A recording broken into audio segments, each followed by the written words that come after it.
studios in New York City. This is Charlie Rose.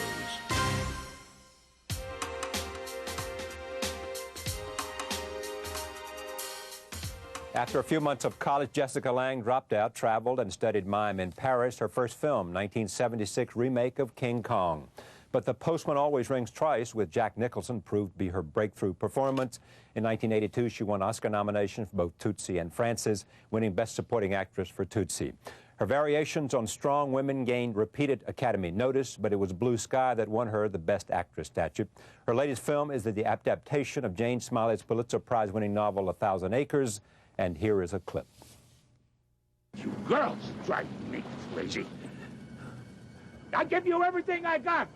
And what do I get in return? Just some orders about doing this, doing that. We didn't ask for what you gave us. Maybe it's high time we got some reward for what we gave you. You say you know all about Ginny. Well, Daddy, I know all about you, and you know I know. This is what we've got to offer, this same life, nothing more, nothing less. You don't want to go elsewhere. Get somebody else to take you in, because I, for one, have had it. You hear her? She talks to me almost worse than you do. You think this is bad, Daddy? You'd be amazed at what you really deserve.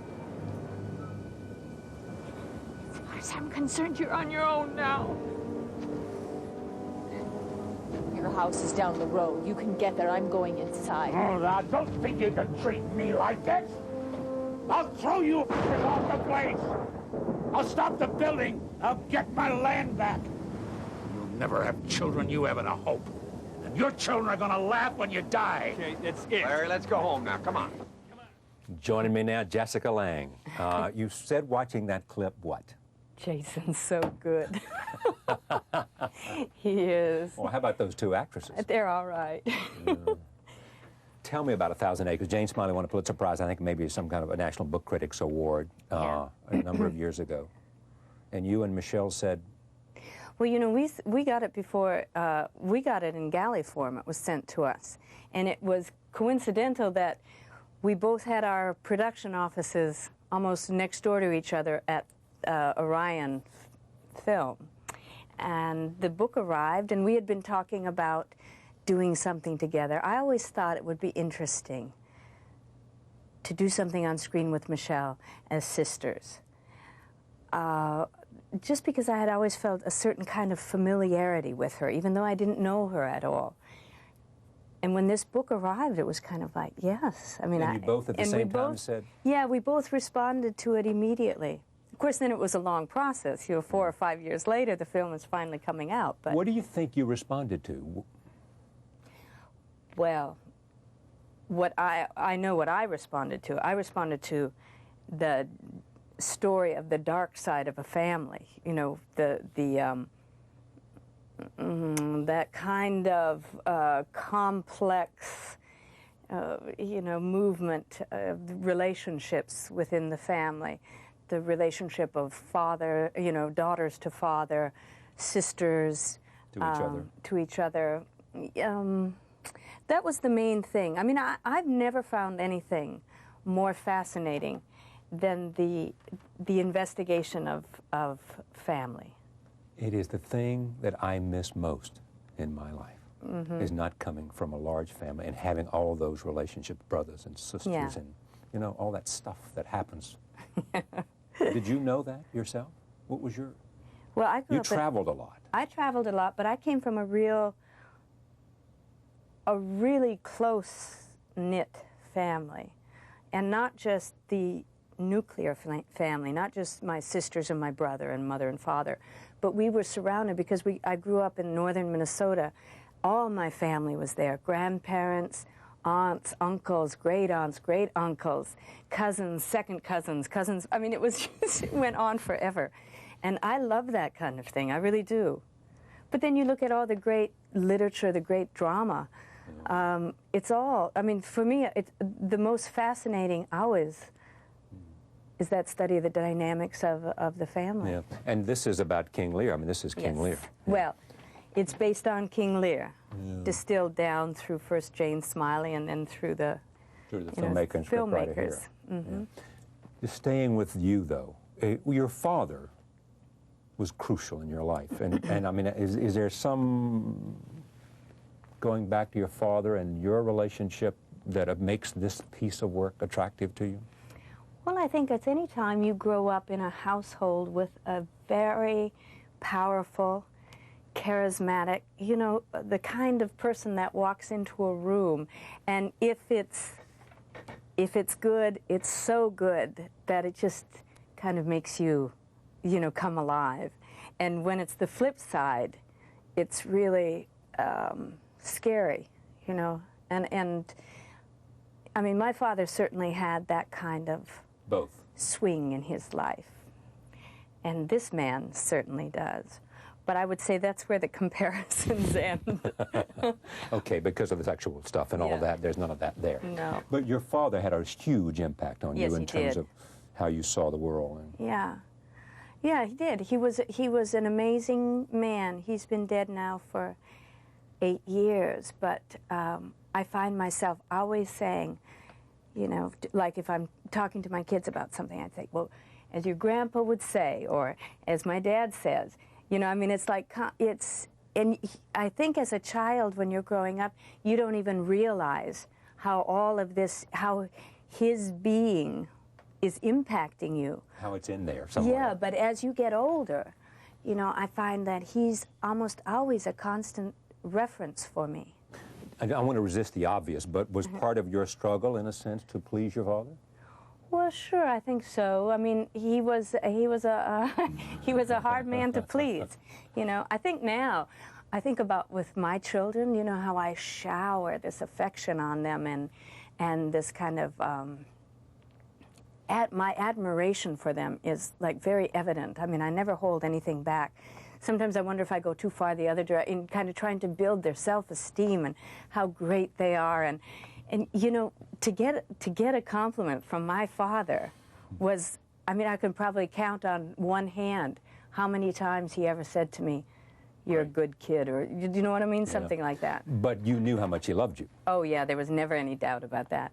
But I think it was a different generation of men, you know. I think it was a different time. When you look at the men you've been attracted to, any connection there? They're all kind of bigger than life, you know. They're all creative types. Yeah, very creative, very volatile, very, very complex. Yeah, there's no mystery there. We know where we're going, don't Yeah. we? All right, back to 1,000 Acres. So you and Michelle optioned this, all right? And then it sits there for what, 5 years, 5 or 6 years? Well, we optioned it, and by the time we got a writer and started, you know, trying to get the script, it had, you know, been published and won a Pulitzer Prize, and suddenly we had this incredible piece of property. And getting the script right was the hardest thing. It was very difficult, just because, you know, the scope of the book is so grand, and trying to determine what you had to, you know, because I'm of the mind, I wanted everything in there, everything. I would have liked to have every moment that she wrote in the film, but you just can't do it. It's well, impossible. there's a story of the director, and that's another story too, which we'll get into for a minute. But carrying around a dog-eared version of the book, constantly trying to be true to the book. And every time we could, we went back to Jane Smiley's original dialogue. When I did the voiceover, it was almost verbatim. You're the narrator of this. Yeah, from the book, except in a few instances where we had to kind of advance the plot. I found myself as an actor using that really as my source of information. I mean, I would look at it for sometimes even stage directions, you know. I would read what immediately preceded it, and then I would reread that section. I would try to find things in the word. You know, I mean, I was constantly working with the book. You think you've been wise in what you've chosen to do? You know, there are two sides to that. I mean, yes, I know. Certainly someone could say, you've chosen very, you know, non-commercial, inaccessible films to do. Strong women, but... Yeah, and that's true. I have also, I think, to my mind, chosen some of the most interesting parts that have been around for the last, 10, 15 years. I mean, I feel really blessed in the fact that I've had the chance to play these roles. Is it hard to find those kind of roles that you want to do? Well, see, I'm asked this question a lot. Then let's withdraw it. No, and I'm asked it a lot in reference to my age. There's always this thing of like, a woman, do you find it harder and harder to get interesting, because, I mean, let's face it, everything gets more commercialized, and if you want a commercial film, the first, you don't. There are more roles for Robert Redford and Clint Eastwood and those people than there are for you and Meryl Streep and others. I think that's absolutely true. But at the same time, I mean, in the last year, I did 3 film roles that were some of the best I've ever done. So, you also have said that you don't have any great desire to evolve into a character actress. Well, I mean, I always think of myself as a character actress. I mean, I've done, I haven't really done those classic kind of leading lady roles. I did Tootsie, which was about as close as they come, and maybe Frances, but Frances had was clearly that. But she had there was such a whole other side to it with the, with the institutionalization and so it wasn't just kind of your clear-cut leading lady. There was a lot more underneath it. But I guess I shied away from those roles early on, and I'm glad I did. I wouldn't want to be doing those kind of. All right. I want to talk more about that, but let me come back to 1,000 Acres because I want to show a clip. Here is what you were looking for. This shows, I assume, this wonderful combination of you and Michelle together as sisters, exploring the life you have. Roll tape. Sometimes I hate him. I want him to go to hell and stay there forever, just roasting. Rose? Why do you say Rose in that shocked way? Because you're not supposed to wish evil on someone, or because you don't really hate him? I don't. I really don't. I mean, he's a bear. He's not a bear. He's not innocent like that. Rose. And sometimes I hate you, too. Me? I hate you because you're the link between me and him. Who? Daddy, of course. Don't be so stupid. You're such a good daughter, so slow to judge. It's like stupidity. It drives me crazy. I was thinking the same thing about Ty last night. I mean, he never questions Daddy. He's so loyal. It seems sort of dumb. Every time I make up my mind to do something, get off this place, leave Pete, get a job, earn some money, you stop me. Anyway, the point is, I've let him get away with a lot of stuff. We all have, but we can set rules, and I think the rules can be pretty simple.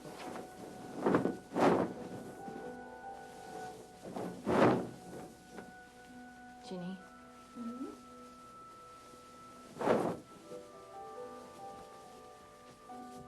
Tell me what you really think about Daddy.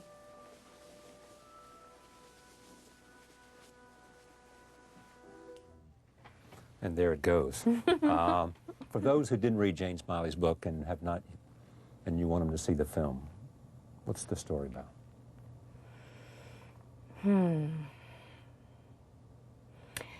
Well, it's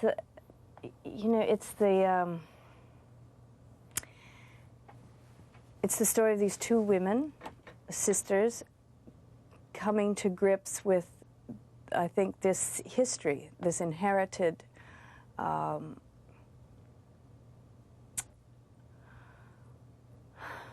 emotion.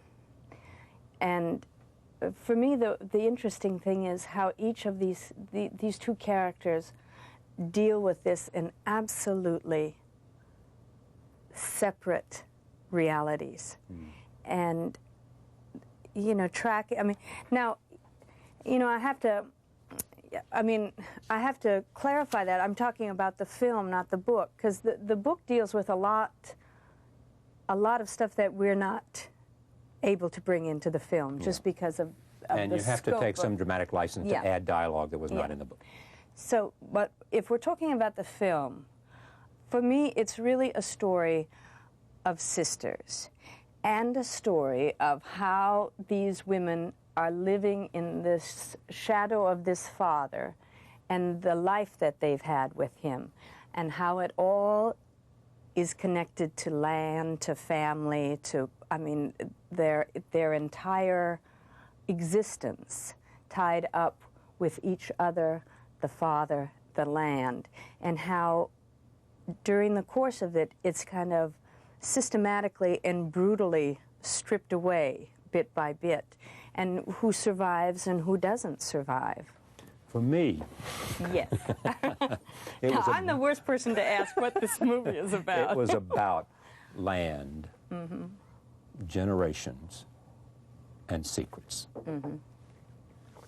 Yeah, very dark secrets. Very dark secrets. But you, as an actress, love that. I do. That's what you love I do. to explore. Yeah, I do. I do love that.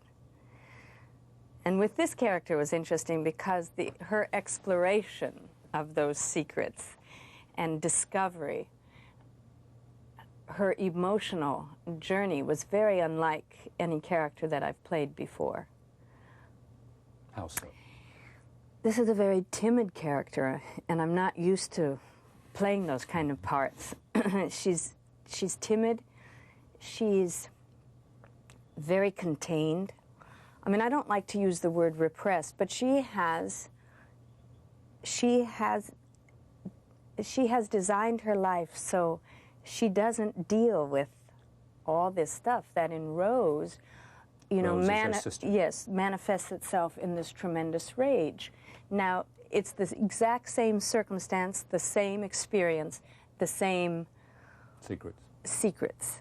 And one goes this way and one goes this way. And now... One is in rage and one is in... Yes. I mean, it's always, I think, for me, easier to play the character like Rose that's like on edge all the time, who's like got that kind of emotion, you know, on the, right under the skin, you know, where it's like very visceral.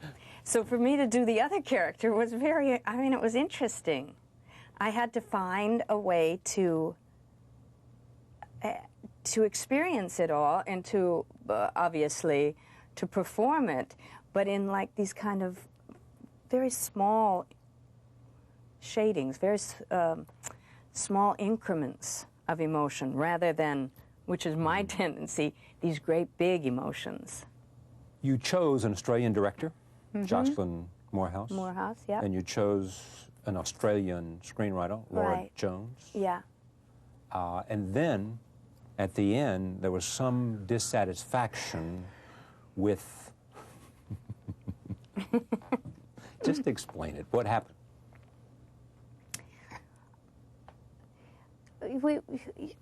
We filmed the story, everybody trying their best, and as soon as the movie was over, I actually went to London to do a production of Streetcar there. And so I was not in on a lot of the post-production process, you know, when you get like the first editor's cut I didn't see, or the, you know, the first rough, I mean, all those different stages. What was first sent to me in London was the director's cut.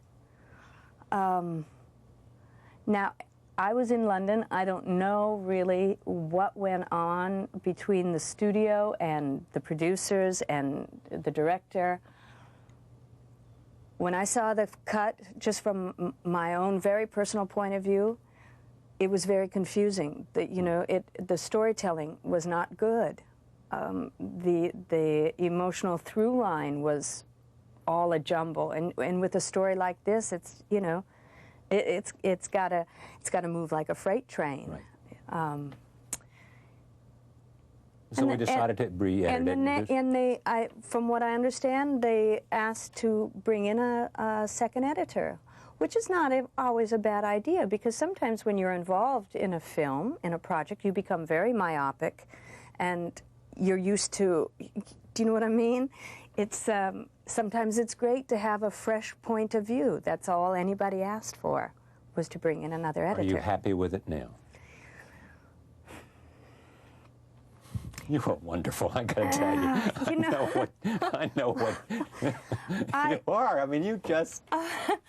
I wish, you know, sometimes, yes, I am. You cannot not be honest. I mean, you got this problem here. I do have a problem. Is it the film I had wished it was from day one? No. No. Am I pleased with it? Yes. And what I am pleased with is what I do believe succeeds are the performances. That's exactly what people say. Yeah, on every level. I mean, like I said, Jason is wonderful. Michelle is great. Keith is wonderful. Keith is wonderful, solid. I mean, really touching, I think. And, you know, Kevin, Pat Hingle, all down the line, I think the performances are little gems. So that works. Yeah. Now, Michelle is quoted as saying, with David Kelly, her husband, after you guys had acquired this, saying, why do you want to make this movie? Yeah. Did you guys ever have that conversation? Why do we want to make this movie? No, I never sat down with Michelle and had that kind of dialogue. Yeah. I just knew she wanted to do it. I wanted to do it. Because it was a great story of two sisters. Yeah, and great family parts, and you secrets know? and all of that. All right. You just mentioned you were in London for your third, count 'em. I know they're gonna. You know where when they I'm have going. to wheel me out in a wheelchair. You're gonna be doing Blanche. Somebody get the hook. You are. Bring her back for one more Blanche. She's got one more performance in there. I know she's got one left. It'll be a newer and a younger Stanley, but she will be there with her 15th. Let's hope not. It is. Why? I mean, what is it that makes Blanche as intriguing to good actresses as Hamlet is to men? Well, because there's no end to that character. I mean, that role has, I think, greater depth and greater scope than almost any character written for a woman. You know, Why? What is it? Oh God! Well, I mean, it's passion. It's sisters. I think Williams was touched by the muses when he created Blanche. You know, the greatest thing I've ever heard, I just love this. I just read this today. Someone goes to Williams. You know this story. I don't know, maybe not. And says to him, you know, if you didn't drink so much, you probably would have been a much better playwright. Oh, and he looked up and he said, you could have improved on Streetcar? I know. Yes, I have heard that. Isn't that great? Well, I think it's a near perfect play. I really do. I mean, I think it's right up there. Jessica Tandy was the first. Yes. Blanche. Yeah. She originated it on Broadway, in the Broadway production. Right. And Marlon Brando was Stanley. Yeah. And Carl Vivian Malden played. Yeah. Yeah. But back to what makes it interesting to you and your desire to play it was because it had all this, all the colors you want to paint with are wrapped up in that character. Absolutely. On Broadway, it was a disaster for you, in your own words, a low point. Yeah. Why? The production wasn't good, you know. And the chemistry and all that. Well, I liked, you know, I mean, I loved working with Alec, and when we did it on television... Which followed the one on Broadway. Yeah, I liked it. I thought it worked. You know, and again, this is in no way any reflection on any of the actors, because they're all wonderful actors and really brought something to the table. But the production wasn't right. The production was not right. Did it shake your confidence? It got in the way, is what it did, more than anything. So instead of going out there, now, let me just say, when I did this in London, the London production was Sir Peter Hall. Right. You would walk on stage and it was suddenly like taking flight. Everything supported you. Everything fed you. So you went out there, and even though you're doing the same part, the same words, the same length of time, the same emotions, all of that, it actually like fed your energy. Whereas when I was doing the New York production, it was almost like it was just like draining you. Now, you know, how does that happen? I don't know. It's when something mysteriously all comes together. And on the reverse, when it doesn't. You know, and the hard thing is, with stage, when it doesn't, you suffer through it 8 times a week, and it really becomes laborious. Yeah. However, I must say, in a lesser play, I probably would have blown my brains out. But with this play, that bad, because it was so, I mean, the play itself is like your foundation. It's like a rock. You know, all you have to do is kind of, I mean, I would do that sometimes on stage. I would just lift those words up. I would just go through the words, and that in itself would carry you through. Let me go back to Postman Rings Twice. You and Nicholson. Yeah. What did that do for you? Jack. Jack said about you, she's a combination of Bambi and a Buick. Oh, Jack, he's so funny. But is he right? I don't know. He always speaks in those kind of abstract terms. You know what it did for me? Is it gave me a certain credibility in the business that I never had, because here I was, hired to do this character with Nicholson, directed by Rafelson. I mean, a high profile, if you want to use that word, film. It wasn't, people were surprised I was cast. They expected it to go to... It was a long way from King Kong and Fay Wray. Yeah. Roll tape, here it is. Oh, God, we got a tape of this. It's money down the drain, isn't it? I suppose you could look at it that way if you wanted to, yeah. It's not your money either, is it? No.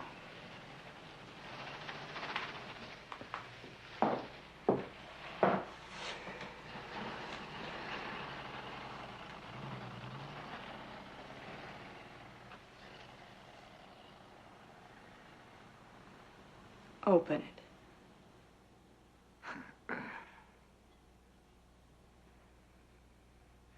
Did you hear me?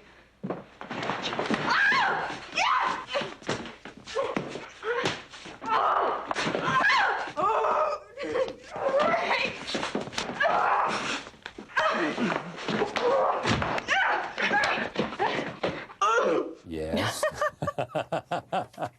You haven't seen that for... No, I haven't seen that for a long time. I remember when we were doing that. That scene or that... Yeah, that scene. We did it so many times, and after every Jack take... kept saying, let's do it again. No, after every take, Jack would say, you're getting tired, aren't you, honey? All right, take a look at this if you don't like that. I mean, if you like that. This is Tootsie. Best Supporting Actress. Here it is. Take a look. I mean, it's all so complicated, isn't it? What? All of it. Truthfully, don't you find being a woman in the 80s complicated? Extremely. You know what I wish just once? What? That a guy could be honest enough just to walk right up to me and say, hey, listen, you know, I'm confused about this, too. Mm-hmm. I could lay a big line on you. We could do a lot of role-playing. But the simple truth is, I find you very interesting, and I'd really like to make love with you. Simple as that.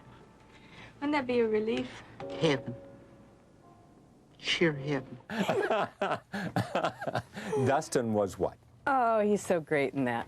He was just, I mean, it was really one of the best comic performances I've ever seen. Yeah. You were nominated for Best Supporting Actor and Best Actress same year. Right. The one Best Supporting Actress. Right. What happened after that? So all of a sudden you are young, beautiful, in demand. Yeah, I did 2, you know, fairly glamorous parts there. Tootsie, which was really that, I mean, what we were talking about before, that kind of leading lady, sweet, soft, vulnerable. I remember the designer kept like saying, I want to put you in like sherbet colors, you know, so it was really, it was like this, you know, And Frances the same year, which was, I mean, you know, 30s movie star. There was moments of glamour in that, not full tilt, but. And when those two films came out, and I got the double nomination, suddenly it was like people were saying, well, you can do anything you want. So I did. What did you do? I did country. And people were really surprised. I remember reading... Because they wanted you to do something glamorous? Yeah, I guess so, to kind stylish. of stay in that vein. Yeah. Do you regret not doing that? No, I don't really have any regrets like that. I mean, no, because I always took the parts that came along that I wanted to play at the moment. So I can't say that I regret any of my decisions. Because you made those decisions at the time based on what you wanted to do. I regret sometimes, you know, that I didn't do a part that I should have done. Like? Oh, I don't want to say, because then, you know, other actresses have played those parts and have been wonderful in them. And I always hate that when you read somewhere that, you know, somebody turned down a part that you want. Yeah. So, but yeah, I mean, there were some things that I probably should have done that I didn't. But in the end, you probably did what you wanted to do. I always did what I wanted to do. Imagine my surprise. For better or worse. I have no one to blame but myself. And the few times that I did take kind of outside counsel, it didn't big work. mistake. Yeah. Do you make these decisions by yourself, or do you listen to considered opinions? I almost always make them by myself. And I usually make them within moments of reading the script. You know, I don't think about things long term. I don't think it through. If I read the script and there's something in there that catches on fire for me, I'll immediately know that I'm going to do this part, come hell or high water. However I'm going to, you know, I don't think about when it's going to be done, or where I'm going to have to go, or who I'm going to have to work with, or, do you know what I mean? Any of those things that then you later live with for months and months and months. Roll tape. Here is country. Yes, I understand.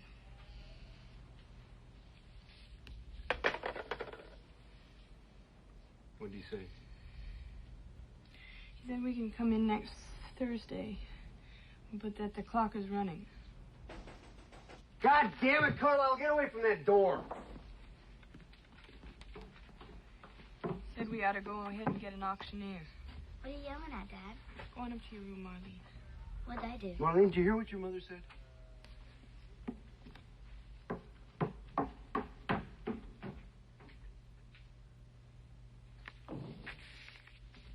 They must have decided to call those notes before we even went in there. Gil, those are 30-year notes. They can't just do that. Yeah, well, they just did.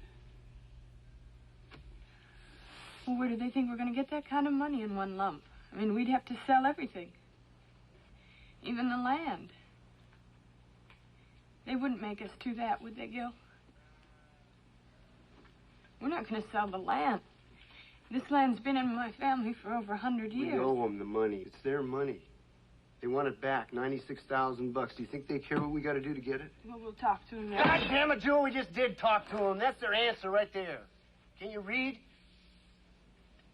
What are we going to say to them anyway? Things are going to get better next year? That's what we've been saying every year. It never does.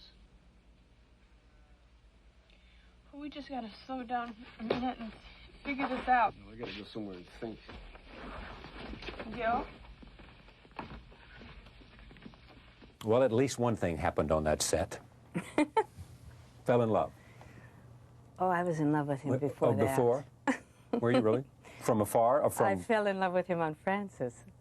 Oh, is that... Oh, yes. And did the romance start then? Oh, I can't divulge that. No. But you fell in love with him on Frances? Yeah. Yeah. What was it about Shepard? Besides his long legs? Oh, Your kind of guy. Yeah. Creative. Yeah. Yeah. I mean, Independent, he's just aloof. fascinating. endlessly fascinating, even after all these years. And all these babies. And all these Two. babies. Two yeah. or three? Two. Two. Yeah, you had one from with Misha. Baryshnikov. Yeah. But it just clicked. Mm-hmm. Soulmates? I hate to use that word because it's thrown around pretty easily. Yeah, we are destined. Yeah. I would use that word. It's destiny. And to read about it, I mean, it's not, life at the Lange Shepherd House is not about playwriting. It's not about movies. It's about the small things of life that make life interesting. Yeah, what you're going to do and the kids and what's growing outside and who's going to do this and who's going to do that We live such a wonderfully normal life, knock wood. I hope it stays that way forever. Yeah, I couldn't ask for it. I wouldn't want it any different. I mean, here's the great thing, is that we are able to kind of move in and out of these worlds. I mean, if I was a mother and housewife only, I probably wouldn't be as happy as I am. But the fact that I can do that and do it absolutely, completely, 100% for this amount of time, but then, like, pack everybody up like gypsies and go off to some strange place and be somebody else during the day. It's a great day job. I love it. And then come home. I mean, that to me it's the best of all worlds. I wouldn't want to only have that, and I wouldn't want to only have that. If I had to choose, I'd have to choose family and home and all of that, but I've been really lucky because I get to do both. You really do have it made, then. Sort of I'm as close as any. Well, I've got what I want. I mean, I have what I want in life. Why hasn't he acted more? I don't think Sam's ever thought of himself as an actor. Now, I'm not going to speak for the man because... Well, I don't want you to, but at the same time, I mean, in a sense I think, he's a writer. He loves to write. He truly loves writing. And I think the acting kind of came...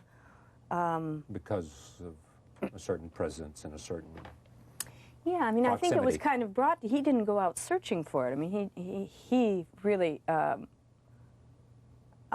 when the Terry Malick film he did, he did it because Terry was a friend, and yeah. I don't think he ever had intentions or designs to be a film actor. What if you learned from him? Oh, it's a constant learning process. I wouldn't be able to like nail it down to this or that, but I think anytime you live with somebody, it's you're learning from him, he's learning from you, and you're trying to teach your children all the time. You're learning from them. And some point you realize we're in this together. Yeah. Yeah. That this is sort of, we're going to make this. Yeah. It ain't going to be easy, but we're going to make it, right? Is that where you sort of are? Absolutely. Yeah. How old are the kids now? How old are they? Yeah. My oldest daughter is 16. What's her name? Shura. Shura. And then my other daughter is 11 and my son is 10. And you live on the East Coast and in Minnesota? Right. Minnesota because that's where your roots are? That's where I'm from. Yeah. And you need to be back there? I wanted to go back. I really did. I wanted to be around family. I wanted for my kids to be raised up around a very tight-knit, extended family, so they knew all those people. Yeah. There were grandfathers, and there were graves, and there were places that played a role in who you are and what you hope for. And to be connected to a place, because I think a lot of people are rootless now. They're not living in the place that they're from. They don't have that connection to somewhere. And I wanted my kids, because it always served me well in my life, to have that place that I was from that gave me that kind of strength and reserve.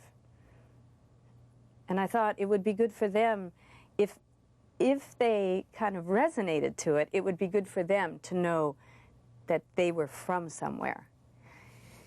rather than just like arbitrarily we're living in such and such a place, or we're living here, we're living there, that they had roots in a place. And I see that it's made a difference. And I think the fact that it's so much family, there's a certain comfort that you take in that, because there's a big group there. You're not isolated. It's not just the little nuclear nest, you know? All right. Here is the music box in which you are defending your father, who is Armin Mueller-Stahl, who got enormous attention because of Shine. He's just realized that he was a Nazi. Here it is. Vivian, Harry says we are going to sue. It was you, Papa. You killed them all. I saw those photos. It was you, Papa.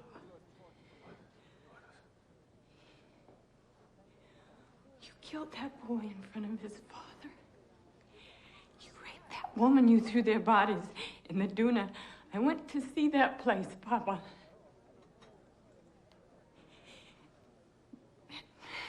Man's son was 7 years old. He was only 7 years old. He was 7 years old. You shot him in the head. You shot him all in the head. You were not.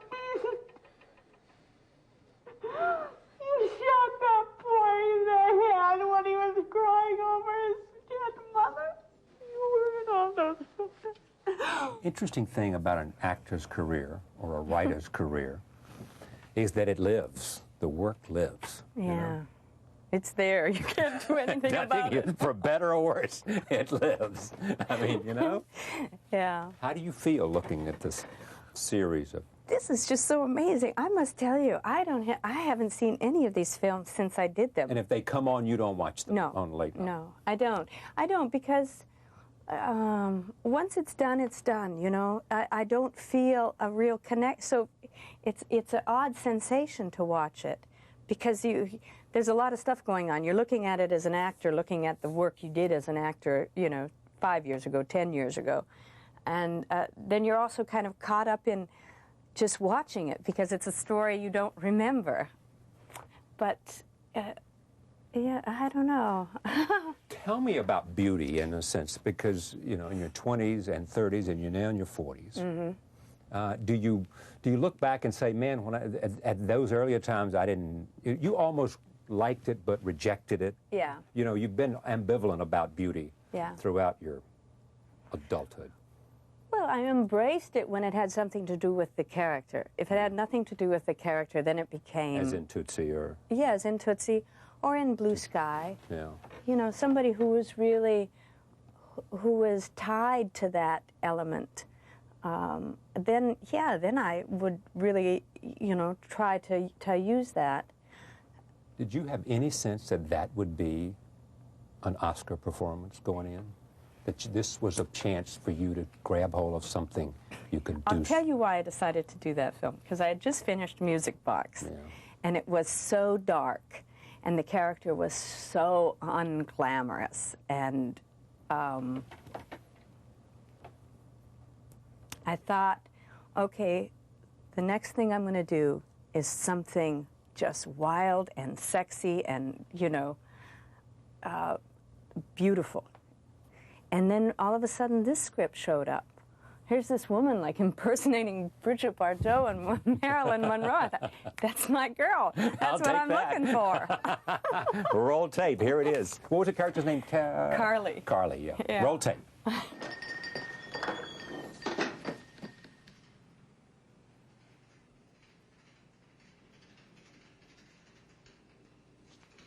You get out of here! Don't worry about it. I'll handle this.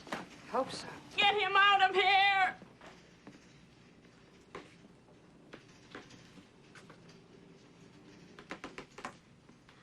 Carly. Nobody's gonna hurt you. You touch me. Don't you touch me. I wouldn't let anybody hurt you. I can see it. I can see that radiation just coming off you. No. No, you get your goddamn contaminated hands off me. Carly.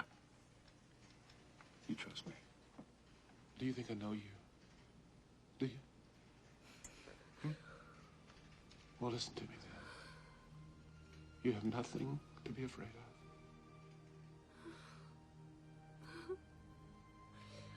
You want to go home? There was a perfect performance, Tommy Lee's. It was perfect. The entire performance of His that scene? performance. His performance in that film is one of the best performances. To be perfect means what? He hit every note, and he hit it perfectly. And he created something.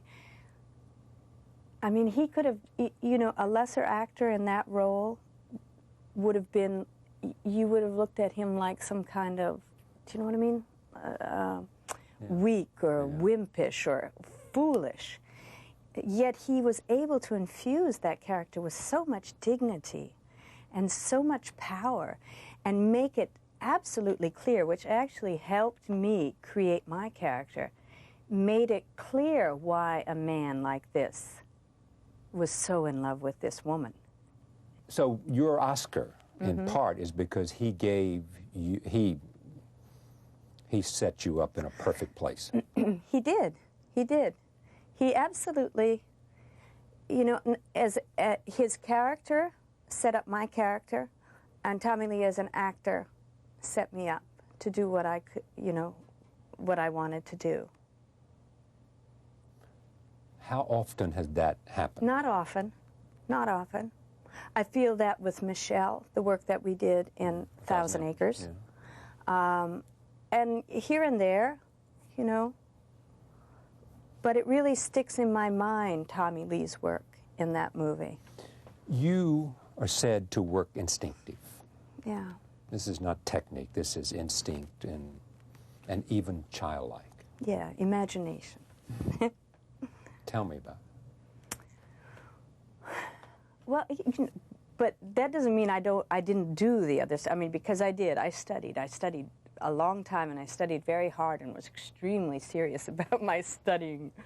And in the beginning, I did. I used all those tools, you know, all the actor studio stuff. I used as the sense memories, and it really opened doors. But then I found the more I did it, the less I needed that. The more I could just rely on imagination alone. So instead of like going into a scene and saying, okay, you know, I'm going to do like a sense memory of another time, another place to get me in that kind of emotional state, I find now the emotional state comes from the absolute belief in the moment of that time and place and character. And then it just all happens organically, naturally. Where do you think you are now in this sort of, I hate to use the word arc of a career, but in a sense of where you are in terms of what you want and what you want to do and where you want to be and, you know. Well, just as far as being an actor, I feel like I'm just kind of beginning to hit my stride. Mm-hmm. Yeah. After 20 years. Yeah. Hitting your stride. Hitting my stride. Meaning you feel in I'm kind control. of coming into my own as an actor. You're like in fifth gear. Yeah. And because you. But where am I in my career? No, stay with it where you are in your talent. In your talent for a second. You feel in command. You know you can do certain things. Yeah. In a sense, you feel comfortable inside of you where you are and what you can do. Yeah, I don't doubt anymore that and I think partly it has to do with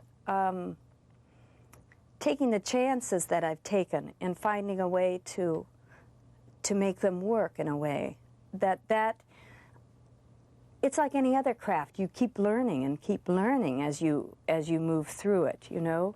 Each experience gives you more information. And I feel now that I know how to do it now.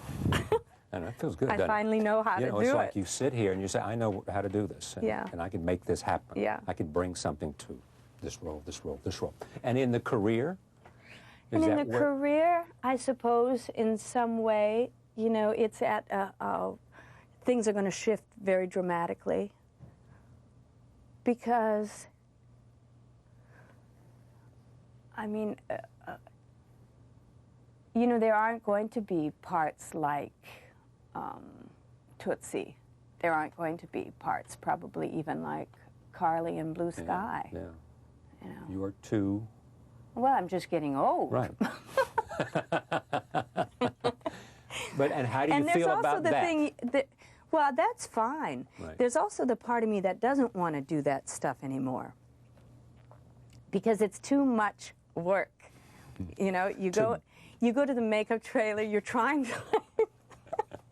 and at a certain point, you just don't want that kind of... Well, there have been times in which you've said, why did I let myself, because you have sort of rejected makeup and just used almost nothing. Yeah. You know?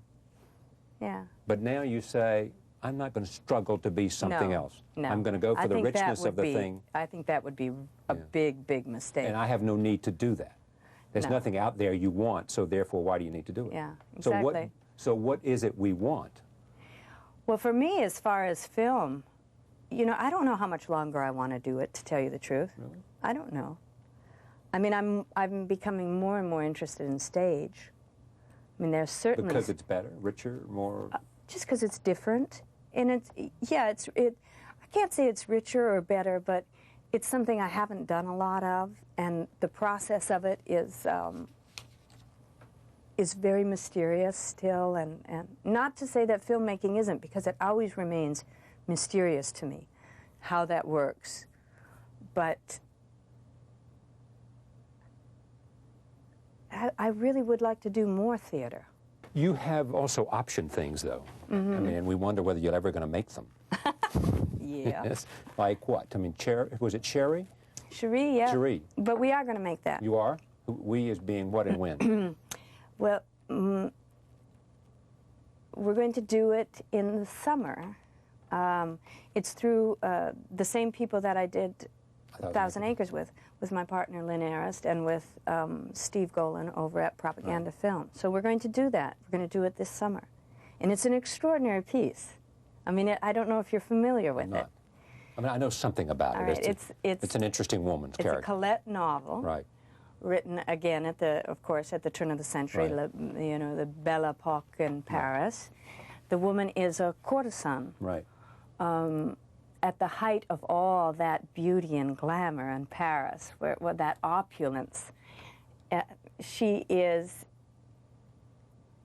at the kind of tail end of her career as a courtesan, but she's been very smart, as a lot of those women were. Courtesan is a woman who knows how to please a man. Yes, and who is supported by men, who has made her life has been about being a lover to various men and gaining whatever rewards she can from that. She falls in love with a very young boy, the son of a friend, another courtesan. And it's a love story. And it's going to be very unusual for Hollywood, who usually pairs the 50-year-old, 60-year-old man with the 20, 30-year-old woman. Yeah. And the man in this case is 18, 20? Yeah. Very interesting. Very interesting. Thank you. Thank you. It's a pleasure to have you on this program. Thanks very much. It's a great hour. The movie is called 1,000 Acres, Jessica Lange. Thank you for joining us. We'll see you tomorrow night. Sean Penn will be here for an hour.